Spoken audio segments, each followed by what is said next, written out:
दोस्तों, दुनिया का सबसे शक्तिशाली संगठन कौन सा माना जाता है? आप कहोगे नाटो। बिल्कुल सही बात है।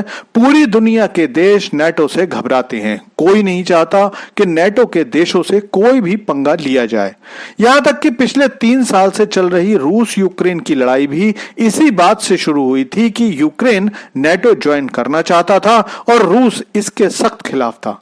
चलो, ये तो पुरानी बात है। आज भी इजराइल, जो कि अमेरिका का सबसे नजदीकी संग है, वो भी तुर्की पर हमला करने की हिम्मत इसलिए नहीं कर पा रहा क्योंकि तुर्की नाटो का सदस्य है। इजराइल, जो जब चाहे किसी भी देश पर हमला कर देता है, वो तुर्की पर हमला इसीलिए नहीं कर रहा क्योंकि नाटो के चार्टर में आर्टिकल 5 के अनुसार अगर कोई देश किसी नाटो सदस्य पर हमला करेगा तो उसे नाटो के सारे देशों पर हमला माना जाएगा और सारे देश मिलकर उस पर हमला करेंगे। और यही नियम अब खाड़ी के मुस्लिम देशों को भी अच्छा लगने लगा है।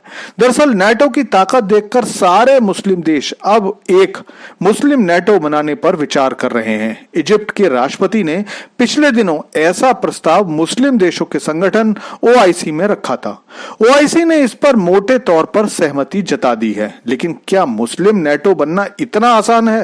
और इसके बनने की सबसे बड़ी रुकावटें क्या हैं? चलिए इस पर बात करते हैं। लेकिन आपसे रिक्वेस्ट है कि चैनल को सब्सक्राइब कर लीजिए क्योंकि यहां आपको डिफेंस, फाइनेंस और फॉरेन पॉलिसी पर वीडियोस रोज मिलते हैं।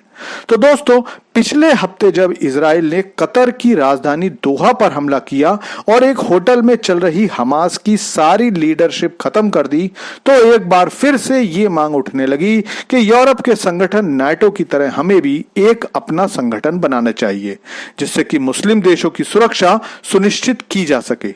बेसिकली इन देशों का मतलब यह था कि संगठन बनने के बाद अगर इजराइल किसी देश पर हमला करेगा तो सारे देश उस पर एक साथ हमला करेंगे। वैसे तो ये मांग इजिप्ट की तरफ से आई थी, लेकिन 2 देश इसमें अपने फायदे ढूंढ रहे थे। पहला पाकिस्तान और दूसरा तुर्की। मजे की बात यह है कि जब इस संगठन के अध्यक्ष बनने की बात सामने आई तो खुद इजिप्ट ने भी मना किया। साथ साथ कतर, जॉर्डन, पाकिस्तान, सऊदी अरब, यूएई, तुर्की सब ने मना कर दिया क्योंकि इनमें से कोई भी देश सीधे सीधे अमेरिका और यूरोपीय देशों से पंगा नहीं लेना चाहता है। चलो, इन दोनों देशों की बात बाद में करते हैं। पहले बात करते हैं कि नाटो की असली ताकत क्या है। तो अगर आप समझते हो कि केवल आर्टिकल 5 इस संगठन की ताकत है तो ऐसा नहीं है। यूरोप के सारे देशों में से जर्मनी, फ्रांस, पोलैंड की सैन्य पावर अच्छी है, लेकिन इस पूरे संगठन की असली ताकत अमेरिका है। अमेरिका के हथियार और रणनीति की वजह से ही नाटो सबसे शक्तिशाली संगठन है। अमेरिकी एजेंसी CIA और पेंटागन जासूसी के लिए केवल पैसे पर निर्भर नहीं है, बल्कि जासूसी के लिए जो उपकरण अमेरिका ने पिछले 70-80 सालों में बनाए हैं उसकी टेक्नोलॉजी फिलहाल दुनिया की सबसे बेहतरीन टेक्नोलॉजी है। अमेरिकी टैंक, अमेरिकी पनडुब्बी, अमेरिकी fighter plane, American defence system और मिसाइल आज भी अमेरिका ही नहीं, साथ साथ यूरोप के लिए भी पूरी पूरी सुरक्षा देती हैं।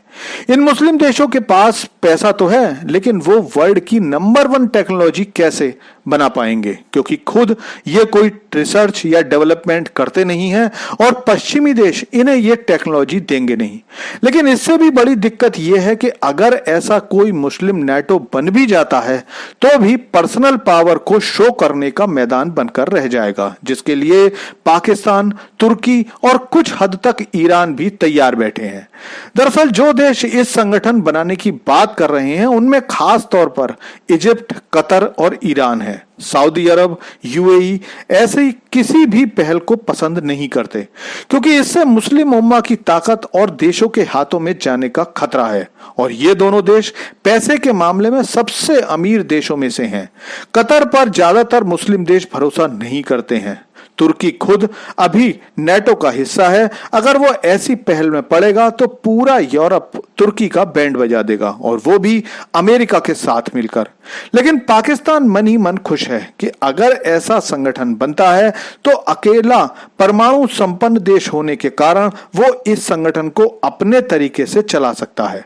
तुर्की पाकिस्तान को ऐसा करने से रोकेगा क्योंकि तुर्की खुद मुस्लिम देशों का खलीफा बनने का सपना दिन रात देखता रहता है, और इसीलिए मैंने कहा कि मुस्लिम नेटो बनना फिलहाल तो कोई भी जरूरी नहीं है।